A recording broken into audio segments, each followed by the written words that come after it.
All right, guys, after a long break, we are back. Very happy to have Brent Dykes as my guest today on the Ravit Show. And a little about Brent Dykes is he's the Senior Director of Insights and Data Storytelling at Blast Analytics. He's also the very cool contributor at Forbes. I've read his articles and I love them. Brent is well known for his masterpiece book, obviously, The Effective Data Storytelling. I have started reading the book. I got it a few days back. I also amplified it yesterday, but then love Brent's book. If you already have it, don't forget to comment below that you already own this book, because now I have it and I'm enjoying it already. Also today we'll discuss about his journey, about obviously effective data storytelling and data analytics. So yes, that's going to happen. Be ready with the questions. I'm ready with a few of my questions. Also, we'll be giving away 2 annual subscriptions of 365 Data Science by our partner. And before calling in Brent, I would like to thank our partners 365 Data Science and How to Get Analytics Jobs by Albert and John. Okay, I think everyone's set. Let's get Brent on board. Hey, Brent, welcome to the Ravit Show. How are you? Hey, great to be here. Thanks for having me. Amazing. And I was just letting people know that I did start reading your book. I'm late to the party, I know. The book is released quite some time back. And me being a non-technical person, I've started getting into data storytelling, obviously, because this is something which is, I think, for all. It's not just for the data folks. It is actually, storytelling is so important for all that. That's what I have understood with the book. And I'm also taking a course by Kate Strachny on data-guided storytelling. Mm-hmm. So that's helping. But yeah, to start with, obviously, we have a few folks joining in. We have Robert Robinson joining in. Hey, Robert. We have Dr. Tariq, who's waiting, and he is joined in. We have Shruti here. We have Alberto. So everyone's in here. Everyone's looking forward. Yeah, the book is amazing. I can validate that for sure, Brent. And to start with, can we have your introduction, Brent? A little about you. Yeah, I'm originally from Canada, moved to the US. I've lived here for almost 20 years now. And I did my MBA at BYU, and that's where I got my first kind of exposure to data. I worked for a retailer doing my MBA there, and got exposure to e-commerce data and just the beginnings of paid search data. And then out of my MBA program, I joined a company called Omniture. And Omniture was later acquired by Adobe. And if you're familiar with Adobe Analytics, that's the genesis of it. It was originally called Site Catalyst. So I spent 8 years in consulting and worked with a lot of Fortune 500 companies, and then started presenting at conferences and just kind of getting my name out there. And then I wrote my first book, which is called Web Analytics Action Hero. And so that was my first book. And then that kind of took me into a different role outside of consulting. I became an evangelist for the Adobe Analytics platform.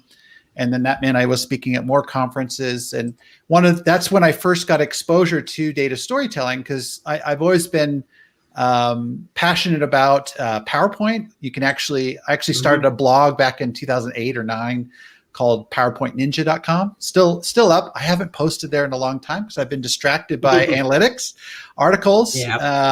But I have a passion for presenting. And then obviously, because of my analytics background, I have the data side. And that's where kind of those two things came together. I'm like, you know what? I think a lot of people struggle with communicating insights and data effectively, especially in data presentations. And so that's what kind of started me on this journey towards data storytelling. So around 2014, I delivered my first presentation on data storytelling and started to evolve my ideas through several presentations and conferences. And then I started writing for Forbes in, I think, 2015. And one of my most popular articles was actually based on data storytelling, how it's an essential skill that everybody needs, essential data science skill that everybody needs to Yep. learn. And then in 2016, I left Adobe and joined Domo, and I was there for 4 years. Wow. And then the layoffs hit last year in 2020, and I was one of 90 people that were let go, and that was shortly after I published the book that you talked about here. So Yes, effective exactly. data storytelling. That was at the end of 2019, and I've been promoting it throughout 2020 and 2021 now, and then joined Blast Analytics in June, and there I'm leading a practice that's built around insights and data storytelling. So it's really exciting, and we're growing that practice. So that's kind of, in a nutshell, that's kind of me. Wow, this is amazing journey. I think back from 2014 is, if I'm not wrong, you are into data storytelling. So that's when maybe data storytelling intrigued you the most. And was there any specific reason why you got into just data storytelling and not other fields in data? Yeah, I mean, I've done a lot of other things. I've done a lot of data strategy work. Obviously, touched some data governance stuff, very light. More on the business side, I was a business consultant when I was working. So a lot of times, as we know, working with companies, trying to really define what those key strategy, what the business objectives are, what the goals are. So I've done a lot of that work, and then obviously an expert on digital analytics. But for me, that combination of communicating our insights clearly and effectively is so critical. And I saw a real need in the marketplace that a lot of people weren't really talking about it too much. Or what happens a lot of times with data storytelling is it's just a synonym for data visualization or dashboards. And I actually feel like, no. Data storytelling is so much more than just data visualization. It's so much more than just dashboards. And so I've tried to communicate that through my book and through my articles on Forbes and other places. So, yeah, I think it's just, how can we create some, the last thing I want to see with data storytelling is that it turns into a jargon term. And I've seen that where it's just like it becomes jargon or a buzzword, a lot of marketing, kind of positions. Oh, data storytelling. And I'm like, no, this is powerful stuff. This is stuff that can really make a huge difference. It's not just a gimmick or a buzz phrase that people are using. It actually is quite potent.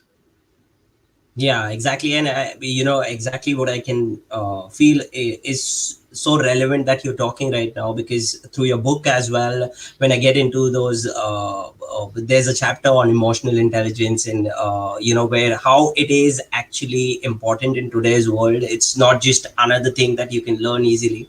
Obviously now I can validate it very well because I'm reading a book. I'm going through something which Kate Strackney has created a course. So it is kind of not that easy as it looks like, because it needs to be it sounds very theoretical and very easy for people that data storytelling, it's like there's something on the visual, you just need to create the charts and you can explain them. No, not exactly, because it should really get into the opposite party's mind clearly, and they should understand what you're talking in. If it is as the word says effective, it's not. If you can't be effective, it doesn't make sense. So clearly I completely agree on that, Brent. And also there was a question from George Fagan. Hey George, what would you say is the most important thing to do in order to get the storytelling right? Nice one. Wow, the most important thing. Wow. Okay, so I think one of the big challenges that we have a lot of times with a lot of data professionals that are probably watching this video, you're comfortable with using Tableau, you're comfortable with using Excel or Power BI or Domo, or whatever the tool is that you're using. The key thing is that we start off with that exploratory side, and we explore the data, and we're creating visuals that speak to us personally. Now, when we go to communicate an insight, and that's really one of the key things here, is that data storytelling is about, it's in those situations where we need to communicate an insight to other people, right? To make a decision, to get their buy-in, to get their approval, to get the resources, get the budgets, make a change to the business. That's really what data storytelling is about. So it's a lot around creating a data presentation, that really will communicate to people. And what I've found is sometimes what happens is we fail in that transition from the exploratory side, where we're doing all the analysis and we're creating all these visualizations. And then how do we then distill down, take out the noise, and just bake it down to its core essence of what are we going to communicate to the audience? And so that becomes the explanatory side. And I think a lot of people struggle with, they're very capable at finding insights, but then it's like, how do we then communicate that to others? And there's a couple of things there. We need to understand the audience, right? We need to understand, are these data savvy individuals? Maybe they're not, maybe they are. That will change how we convey the information. How much context do they have into the situation? Are we aligned with their goals and priorities? Obviously, if I have a really interesting insight, but at this time they're focused on something else, this is not the opportune moment to share that insight. Am I going to have a captive audience? I'm probably not. And so these are all considerations. But then, it's really taking it outside of ourselves and trying to have empathy for the audience as to how can I help them to see and understand the information like I do? How can I clearly communicate the insight in a manner that's concrete and very easy for them to understand? And that may mean taking out data that's no longer necessary, that was important to our analysis, but now when we're communicating the insight, it's not necessary. And so we can remove that. We can use color, we can use all of these different techniques on the visualization side.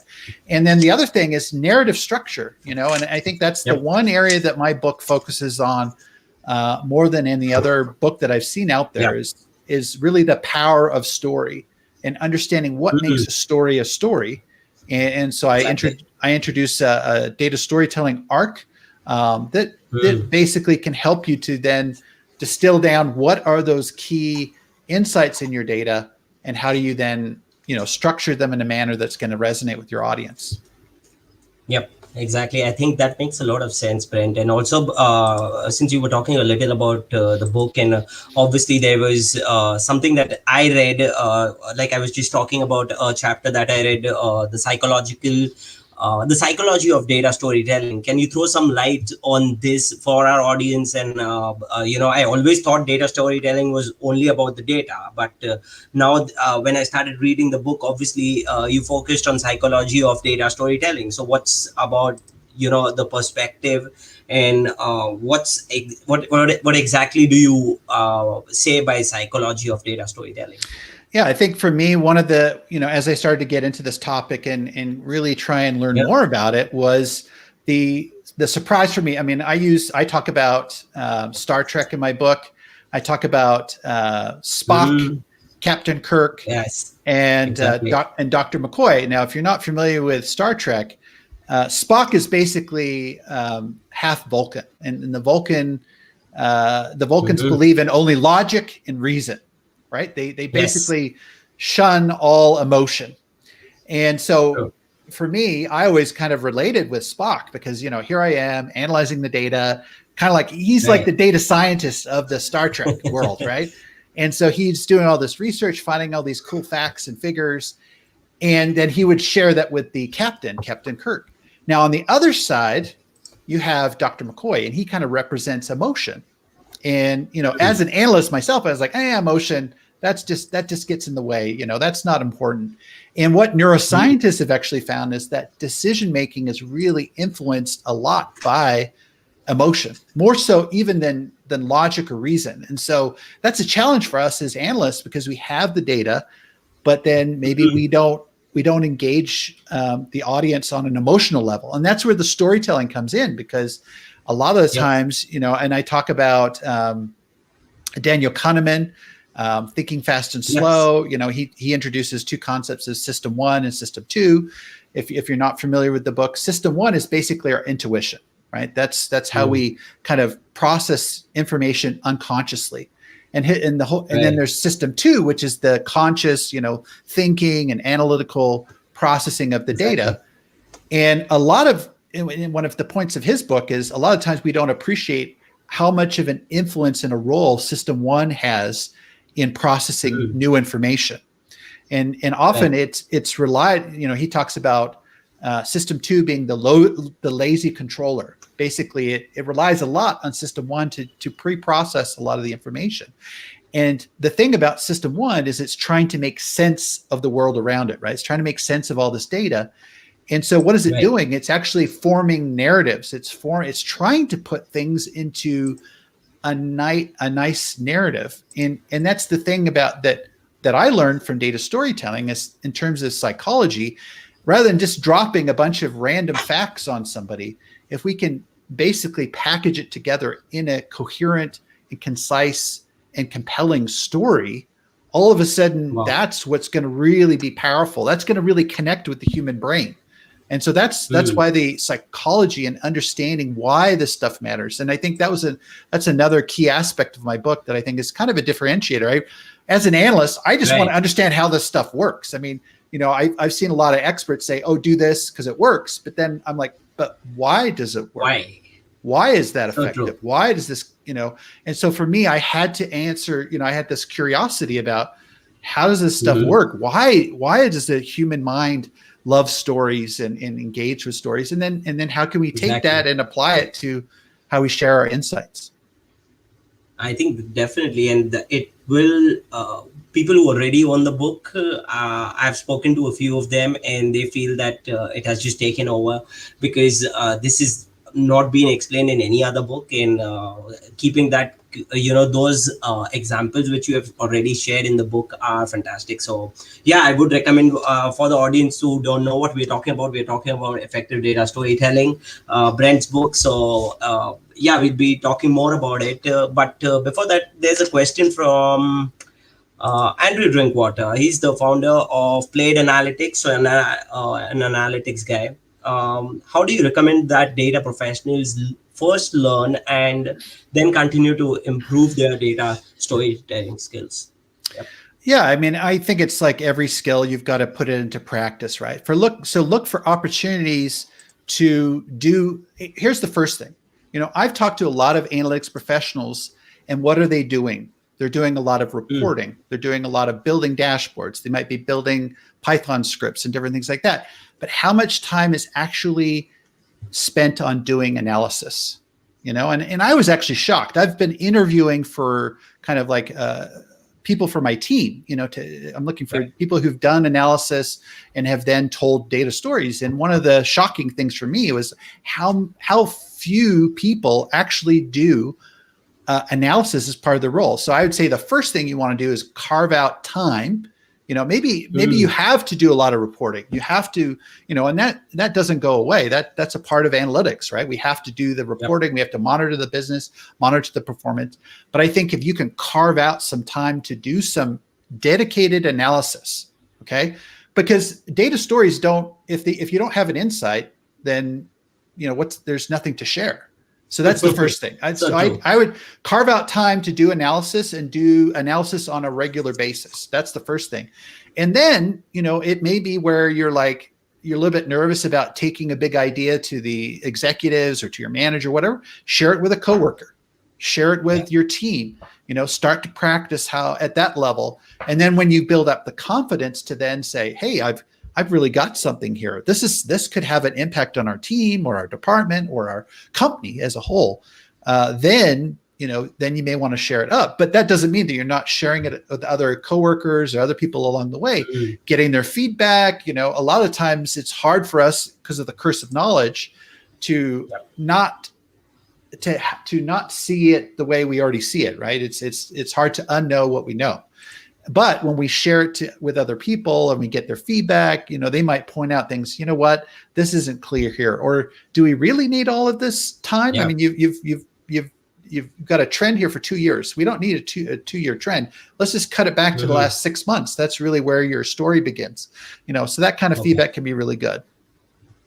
Okay, sounds good. I think definitely that answers for Andrew, and a great explanation there where, how important it is to analyze first what you're doing and then maybe, start getting the feedback too at the same time. It might be very much helpful. So yeah, makes sense to me. Also, there was a question from Shruti Jain, can you tell us real life example or situation where having good story telling skills and one where a person doesn't have the skill?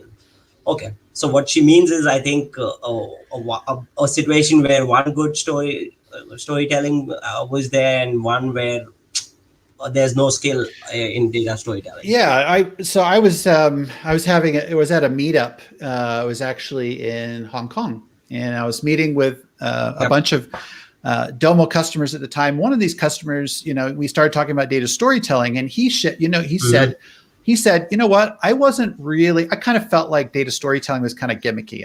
He kind of saw it as like a buzzword. He didn't believe Yep. that it was that important until he actually saw two managers at his company, and this is a large shipping company. And Mm. they were both analytics managers, and they had the data skills, so data skills wasn't a Right. problem.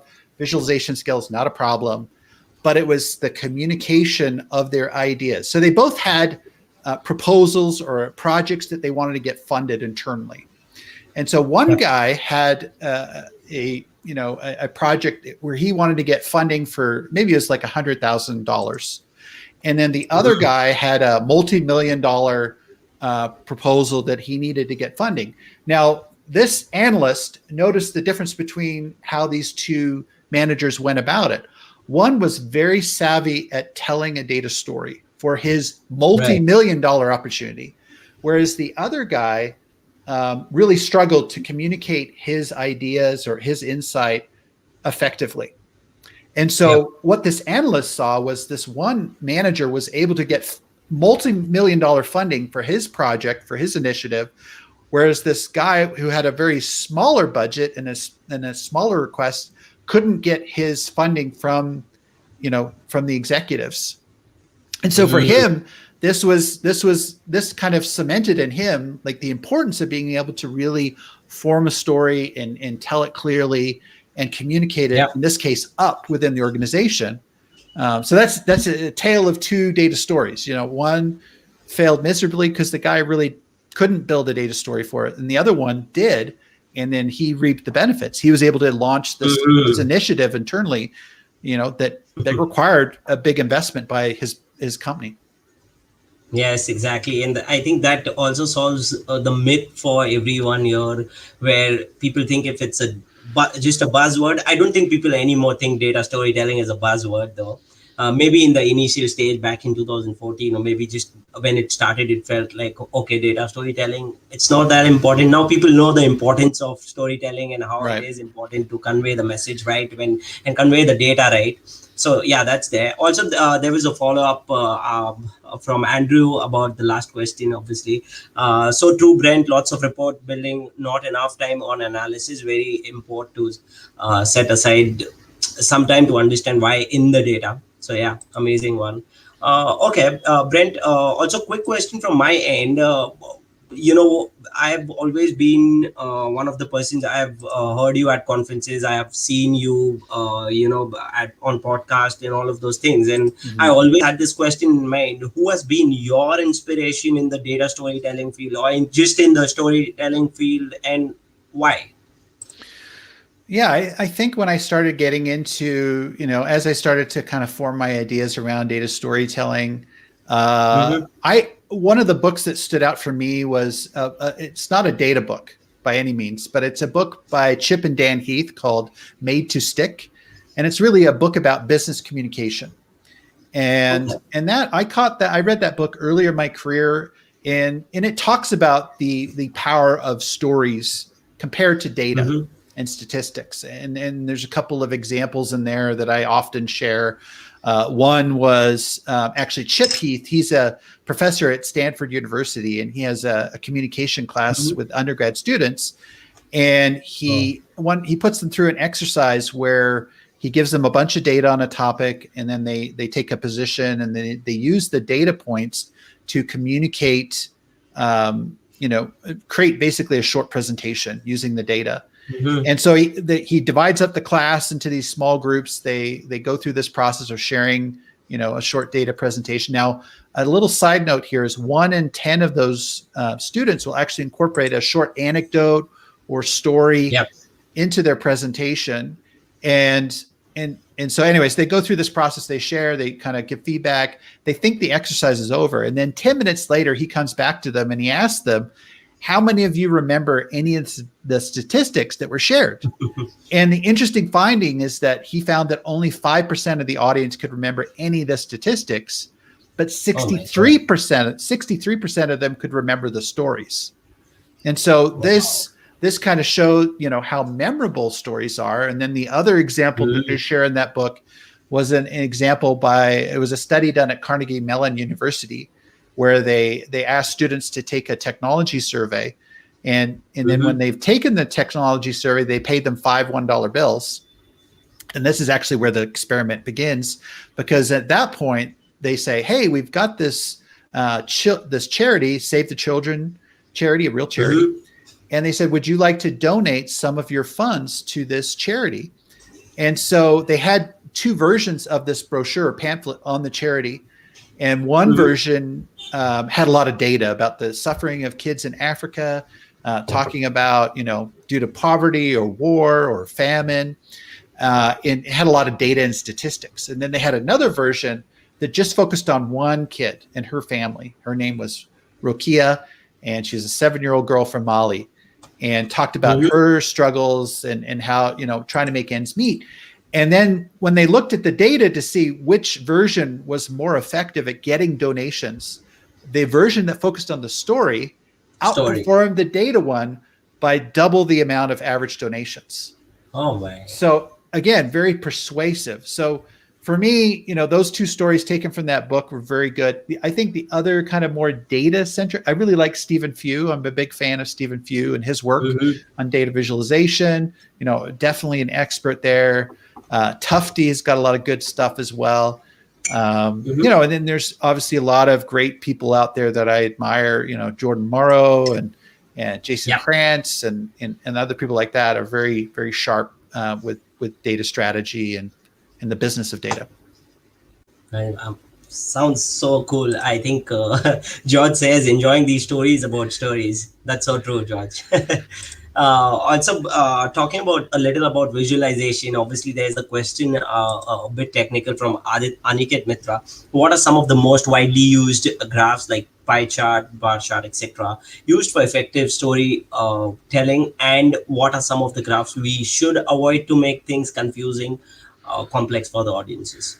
Yeah, so this may come as a surprise to a lot of people, but I would actually recommend that most data storytelling can rely on some of the primary basic charts, so a bar chart, line chart, parts of a whole. So you do have the pie chart and donut charts. A lot of what we communicate can fall into those, I'd say 80 or 90% of what we communicate can fall into those, maybe scatter plot occasionally, but we really don't need super complex visualizations. Often what we may need those for the exploration of the data, but then when we come back to actually communicating, we may have looked at hundreds or thousands of data points, but we need to now distill it down to, here are the 3 things you need to know.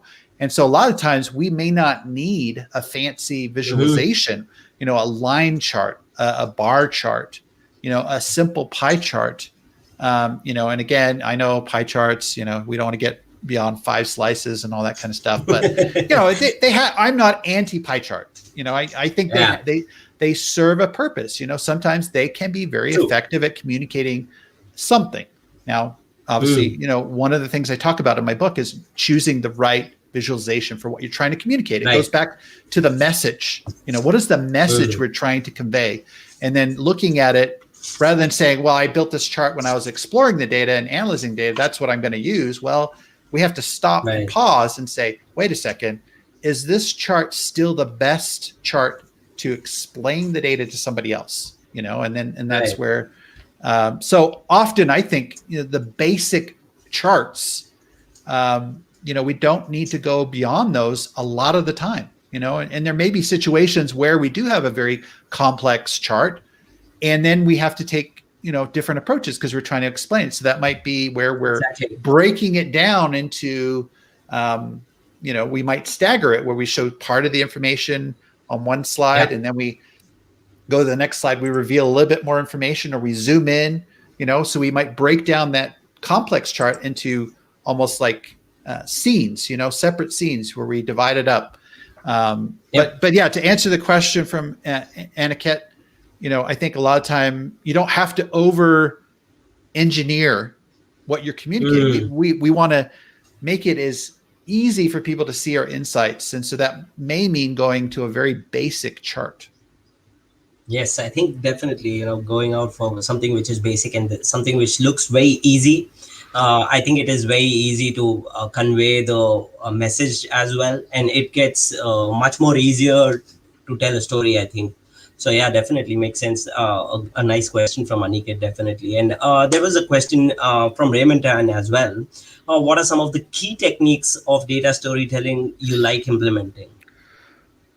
Yeah, in terms of like, so, I talked about having I'll give a couple of examples. So one, it comes from the narrative side, then one comes from the visualization side.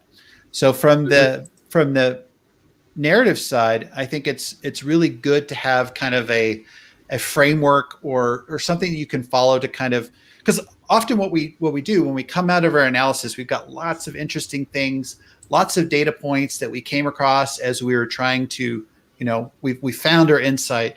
So then we transition over into how do we convey that in an effective way? And so I think having a framework, and I talk about the data storytelling arc in my book. And basically, let me fast forward. Let me give you a little preview here. Yeah. And just jump to the chapter. Sorry, here it is. So you'll see, there we go. Yeah. So there basically on this here, we have the arc. And so what do we start with? We start with the setting and the hook. And so basically we want to give context into what we're going to talk about, right? So the audience knows what's coming. They kind of know, oh, okay, so it's this data set, this time frame. These are kind of some of the standard kind of things that are happening. And then we have our hook. And our hook is going to be that first thing that may have made us go, what's going on here? That's typically what it is. It's something that caught our attention. Maybe even it came from the audience themselves. They said, whoa, they're looking at a dashboard and they're like, what's going on with this metric here? It's dipping, went down or it spiked. So that's the hook of our story. That starts us down a new path. And then what we do is we build up to our aha moment, which is our main takeaway, and that's part of the challenge when you're building a data story is, what is that main takeaway that we're trying to convey to the audience? What's the one thing we want them to remember after we've shared all this data with them? And so it's really important to focus on what is our main takeaway? What is our main insight or aha moment? And then what we do is if we started with the hook and we need to build up to the aha moment, what kind of data do we need, supporting details do we need to help the audience understand what's going on? So it's almost like we're peeling the onion. We're going into these layers, building up to the aha moment, and now we're not done once we've shared the aha moment. Because one of the things you'll notice in the title of my book, it's not just effective data storytelling, it's how do we drive change with data, narrative, and visuals. And so I'm a big proponent of driving action from the data. And so the last step in that kind of that framework that I had there is, okay, so what are the next steps? What's the solution? What's the recommendation? And so we might need to do additional analysis to kind of break down what's going on in the data. What do we recommend to the audience? There's three options. Here's option A, option B, option C. And hopefully through this process, we're helping the audience kind of make a better decision and learn more about the business. Right. So that's the narrative side. On the visual side, I think color is, a huge, when we look at our visualizations, a simple thing, if you want to draw attention in a line chart where you might have multiple time series going on at the same time, or you might have a bar chart where you want to focus on one bar, how do we make that the star of our scene? Well, we use color. Exactly. We use a bold color on what we want to highlight, and then we use grayscale for everything else. So it's there from a contextual perspective, but color, is such a valuable tool, and we don't want to use it randomly. We don't want to, use too many colors. If we can focus people's attention on what's most important, color is probably one of Right. the most valuable tools in your data storytelling toolbox. Yes, definitely. I think that definitely answers the questions when we talk about visualization, when we talk about data storytelling, when we were actually talking about a narrative, and that's very helpful. Also, I could see a few comments from Nima. She says definitely going to grab the book. Obviously, I would highly recommend Effective Data Storytelling. If you haven't read it, it's the time you start reading it. Brent, when's the next edition coming in? The next edition, next book. I Yes. haven't talked to my publisher about other editions yet. I'm still trying to recover. So that book took me 3 years to write. It was a Whoa. labor of love. I mean, I hear other authors talking. Oh yeah, I did this book in 3 months or 6 months. I'm like, Exactly. wow. There's it's pretty dense. There's a lot of content here. Exactly. And it Yeah. was a labor of love for me, and I really invested a Mm. lot of time in it to make it happen. So right now I'm hearing of it may be translated into other languages such as Yeah. Chinese and Portuguese. There may be Mm. other languages out there. Wow. When you launch a book in a pandemic, you don't have the luxury of speaking at conferences, Yeah. Exactly. and so you So can't really sell as many books because you're not attending conferences in person and stuff. So it's been a kind of a more of a longer journey to kind of promote the mhm. book, and I'll continue to True. promote it because I think this is an important skill that we all need. Oh And yes. I think that there's some good techniques and frameworks in my book that can really help people. So yeah. No, yes, definitely. I can. If people are not hearing this conversation, I would urge everyone to go and hear out the conversation first, and then maybe pick up the book, because definitely after reading the book, I was blown away because it was so easy. First thing to understand about what you exactly mean by data storytelling and how why it should be effective, and the examples you have shared are outstanding. Me being, my full-time job obviously is with a publisher, and I read books, I go through them, I see how easily and how dense they have been written. And obviously your book taking 3 years, I can totally imagine such a masterpiece will need 3 years to be out, and it will need some more amplification obviously in the market. But great book. Thanks for writing such an amazing book, Brent. Also, there was a quick question from Alberto. Very interesting. Best approach or tips to recover audience during a presentation? Do you have any, Brent? Yeah, I think sometimes we go into these situations where we're presenting, maybe we have our data story and we're really excited Mhm. to present it, and for whatever reason it's not resonating with the audience. And so I think Yeah. the key thing is, we may want to force our insight on an audience, but we need to stop and say, wait a second, if this insight isn't resonating with the audience, I need to understand why it isn't, and maybe even say, you know what, it doesn't sound like this insight isn't that important to you, but I would use it as an opportunity to say, okay, so what is important to you? What are the priorities, that you have right now? And Mhm. and then sometimes, when you have a data story, you obviously you're not walking people through your analysis. I call it the analyst journey. Yeah. And a lot of, I've sometimes even seen people talk about that as being a data story, and it's not. Like I imagine, you've got an executive in front of you and you're saying, okay, first what I did is I merged these two data sets, and then I went through this cleansing process, and then I started to analyze this and this segment of customers, and I couldn't find anything. And then I went, you've already lost them. They don't care. Yes, They, exactly. it's like explaining how you bake the cake. They just want to eat the cake. They don't care about how you sifted the flour or, all these other things. They just want to eat the cake. And so, but with that, to your point, Alberto, when you say, how do I recover the audience? Maybe your audience is looking for more detail than you expected. And Mm. so what you're going to have in your appendix of your data story is a bunch of other slides and information, maybe more detailed information that may be more what your audience was looking for, So I think the key thing I think there is to pause and find out, start asking questions of your audience. Why is this not resonating? Why are they distracted? Why, and understand that. And then you might realize, what, this is the wrong story, or this is a good story, but for the wrong audience. Or at this time, this story is not going to be heard because there's some other burning questions that the audience has that haven't been answered. And so, I would say that's the key thing. You need to pause and find out, and then you might be able to recover based on what you have, in the situation where they're looking for more detailed information. You have that in your appendix, and so you can recover.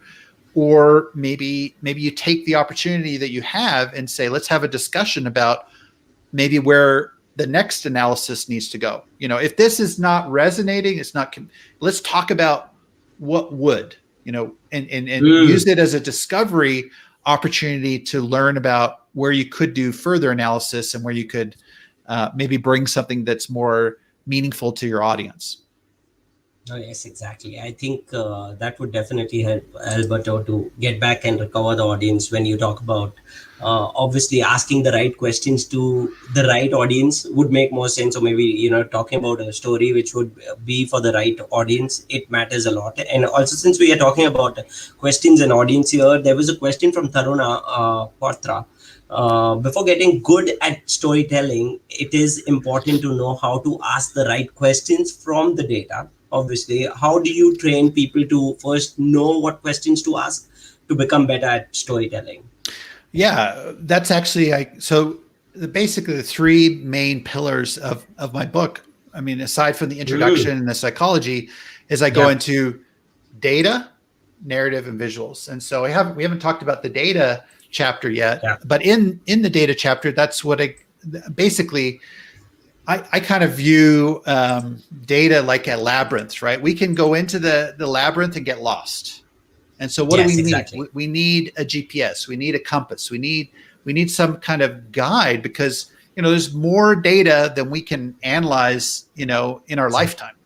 And so it's really about going in with a purpose, going in with an objective to, and so I introduced a model I called the 4D model.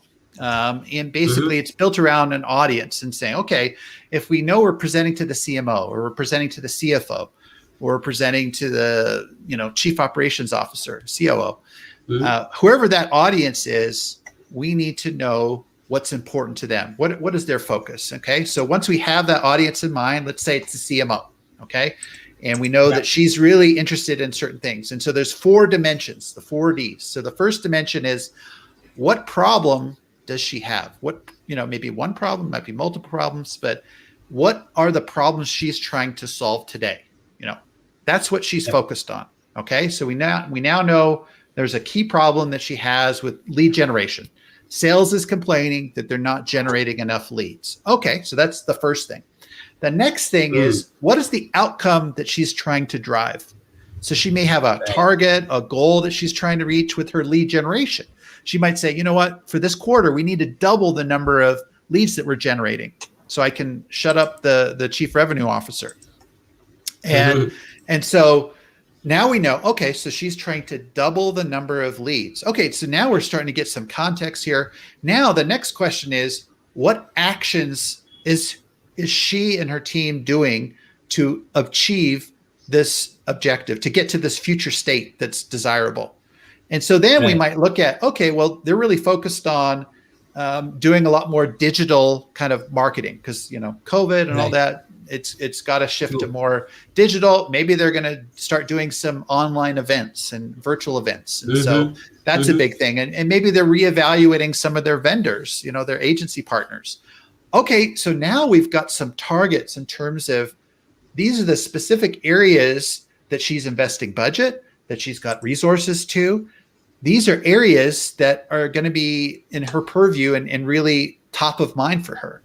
And then the last thing, the last dimension are the KPIs.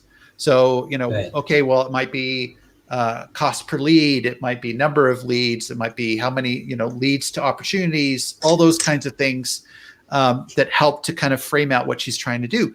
Now, as we go into the data, I'm not looking at random crap. No, I have a Mm. mission. I have an agenda. I have a mission. I'm, going back to asking the right questions. I'm focused. I'm not going to go off into these weird tangents. I know exactly Right. what she needs. And so I have a mission, I have a purpose.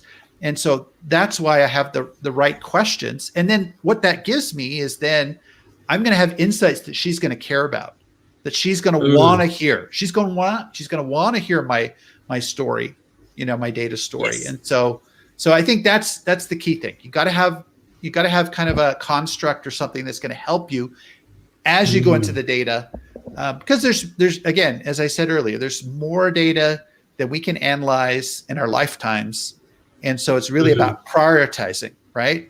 And so if we Right. can prioritize Right. what we focus on, that's going to make us more effective. Again, effective data storytelling. Yes, exactly. I think that makes a lot of sense when you talk about four dimensions, maybe problems, then talking about the outcome, then also focusing on actions, and then again coming back to result oriented. That and then again understanding what was the purpose. So Mhm. that makes a lot of sense and definitely answers Taruna's question. Also, there was an interesting question from YouTube by Daksh Kinvasra. I'm planning to learn data storytelling. Would you recommend your book for beginners? How would it help me in my financial career? Okay, interesting. Yeah, no, I do recommend it for beginners. It'll give you lots of good insights. It's not technical. I don't focus on, Mm. I'm not going to teach you Tableau. I'm not going to teach you, Power BI. The basic, the lowest common denominator for this, all the visualizations, almost like I would say 95% of the visualizations are created by me in Excel.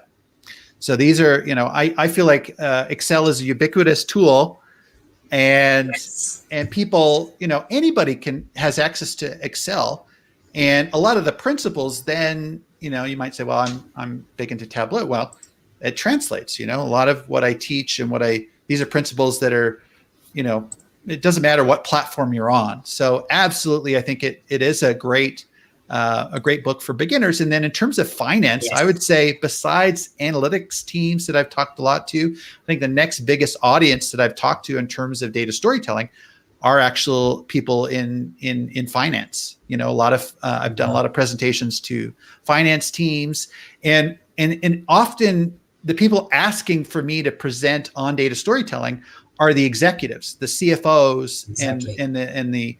the VPs of finance, because they're frustrated that their direct reports and their teams are providing them with lots of very detailed information, almost like too much information, like it's data Mm. overload.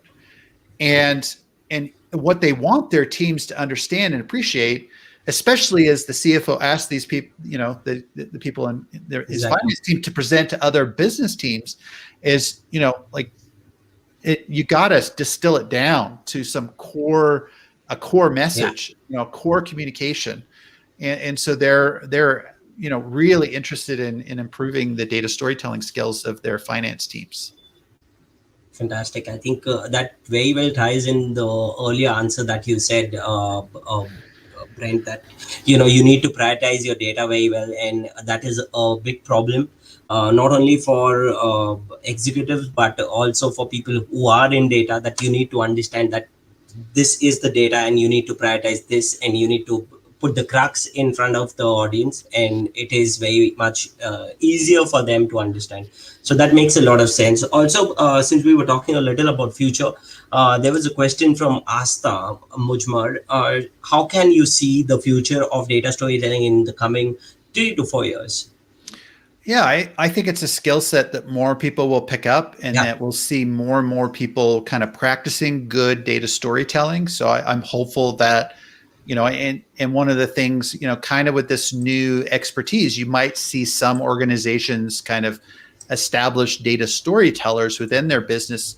And I see this Mhm. as not a, it's not a long-term role where we're always going to have data storytellers as a separate role. But I think in some Yeah. cases, having people, kind of leading the way, demonstrating the power of taking data, analyzing it, and then turning it into data stories will help everybody else to kind of like, oh wow, This is something I should be doing. I can learn from these Yeah. people. So I think you will see some people kind of step into kind of a dedicated data storyteller role where they may even work with different teams to kind of help them do analysis and then take their analysis they've already done and help them communicate it effectively within the organization. I I think think, yeah. I think the other thing we're going to start to see, and I've been kind of waiting for this, and I haven't really seen, I've seen little bits and pieces of this happening where companies, I mean, think about all of the data that a lot of companies have. You know, you think of airlines, you think of retailers, you think of service companies. I mean, they're all collecting a great deal of information, or even product companies, you know, with their now the IoT data, you know, they have rich data that they can not only use internally, but they can actually communicate and share back to customers, right? So imagine you're a car Yeah. and you're looking at patterns of users across all of your customer base. And then you can start to say, you know what? We noticed that, you know, you're driving in the fourth gear a lot. You know, if you just went up to the Right. fifth gear, or maybe your oil changes, you notice you're not changing your oil as much as you should, and then you're actually having higher repair costs, you know, whatever it is. There's lots of valuable data that companies are collecting that then could be something they could share back to their customers and add it as a value added benefit of being, you know, a customer of this company. And I'm, you know, we've seen a little bit of that done with Spotify, you know, how they kind of share at the end of the year how your, you know, your music choices and kind of the pattern and stuff. So you get a little taste of it, but I still feel like there's so much more potential there for companies to take this big mountain of data and think about, you know, how can we provide insight back to our customers in maybe an automated fashion and help them to kind of learn more about, you know, how to be a better customer Mm. or how to use the product more effectively. You know, I think that could be a huge thing. And then you're going to continue to see technology providers saying, you know, we can automate storytelling. I'm probably a little bit more skeptical because I think what happens, you know, I still feel like this is a skill set that people need to be involved in. Obviously, if we can Yeah. use technology to augment what we're doing in terms of like if it can help with our analysis and can Yeah. help us get to insights faster, that's amazing. But actually communicating those insights, you know, it's not just about turning visualizations into words. You know, that's Right. why do we even have the visualizations then if they're not communicating effectively? Why do we need to turn it into text? That makes no sense. You know, so Exactly. I really think it's about human beings being involved and they know the audience, they know the context. One of the challenges I think for Right. data storytelling being automated is that, you know, I've been in situations where, you know, I found something in the data, you know, something happened, and then I share that with the audience, and then they tell me, oh, that's because we launched this thing, or PR did a press release, or, you know, this happened. And Yeah. that's not in the data. That's not in a data set. That's in, you know, that's in the news, or that's in the, you know, these other things. And so, you know, I think we will see more technology, you know, coming into Yeah. data storytelling, but I'm more on the camp of augmentation rather than replacing or automating, you know, creating Mm. automated storytellers. Yes, I think that makes a lot of sense, and a fantastic question by Asta. Obviously, okay. There are many questions. Obviously, Brent, and I can talk to you forever. But I'll take one last question from Neeraj Satpal. A very interesting question. Do you reckon many companies tend to put creativity in the backseat while making room for ever growing amounts of data and analytics? Yeah, I mean, I think creativity sometimes is put in the back seat. But I think in terms of creativity, in terms of your analysis, creativity in terms of your Mm. storytelling, you know, that can be so powerful, you know, in terms of finding really amazing insights and really getting your message across. I think creativity is something that should be valued, especially when it comes to Yeah. data storytelling, because, you know, at the end of the day, you know, it's all about finding insights that can help the business move forward. And sometimes, they're not sitting in front of us. They're not just waiting to be picked up. They're not on the top of the pile. They're buried way down. And, there's all these obstacles and things. And so we need to be creative. We need to have creative approaches to find insights. And then, if we, I've seen in many of my presentations, the more creative that I can be without, obviously making things more complex or anything, but creativity will be rewarded, and will be remembered, right? That's the thing. People remember things that are novel or that, that are not just repetitive, just the same old, things that are unique or novel will stand out. And so creativity on both those fronts, and I talk about it being the art and science of data storytelling. There's the science side, but there's also the art, and I think that's where the creativity can be used and applied. Exactly. And that's what, in your book too, there's so much. When I earlier told it's very unique, that's because you have used your creativity very well. You've used those examples, which obviously no other data storytelling book has. They have a different story, obviously, but that creativity, uniqueness is in Brent Dykes' book. So everyone who's watching today, I think definitely highly recommend Brent's book. Also, Brent, a quick question from my end. I just wanted to know, who are your favorite data people around?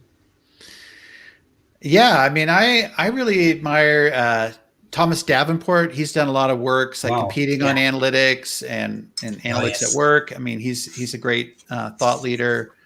There's so many people out there. I mean, I mentioned Stephen Few and Tufty. Trying to think who else. I mean, there's a lot of. What's that? Forward writer. He's great too. I mean, he's put a lot of work into, coming up with data strategy, a lot of thought leadership out there. So again, I was fortunate to have him as my forward writer. So definitely. Yeah.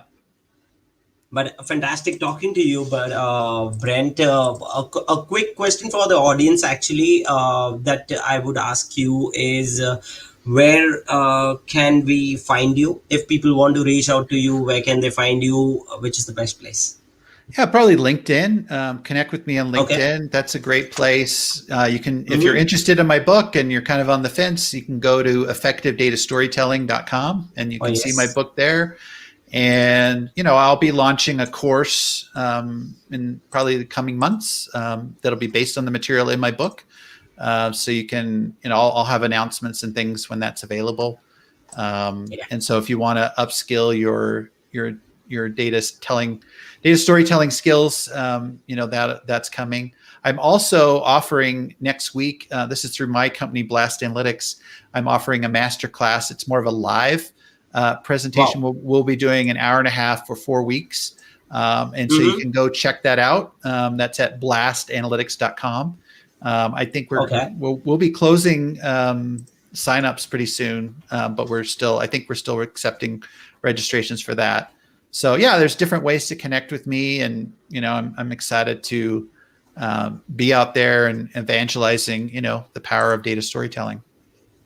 Yes, definitely. And looking forward to the masterclass as well. What I would do is definitely share the link with the folks in the same post, so they can register for the Blast Analytics masterclass. I would register it myself too. Is it on the website itself, Brent? Yeah, I'll get a link and I'll share it in the show. You can. Yeah, I should have had that ready, but I don't. But we can get that out. Maybe I have it. Okay, let me just have a look at it. Yes, Blast Analytics. This is the website, I guess. Yeah. So I think I'll get the link. I'll get it. Okay, fantastic. Yeah, I'll share that out. Sounds good. Okay, so it was fantastic talking to you, Brent. Thanks for the amazing stories you've shared about effective data storytelling, about your experiences, about how people can actually understand that this is just not a buzzword. Obviously, I don't think anyone does feel it's anymore a buzzword, but a great chat with you. And thank you very much, everyone, for joining in and asking amazing questions. Thank you, Brent. Thank you, everybody. Great to meet you. Look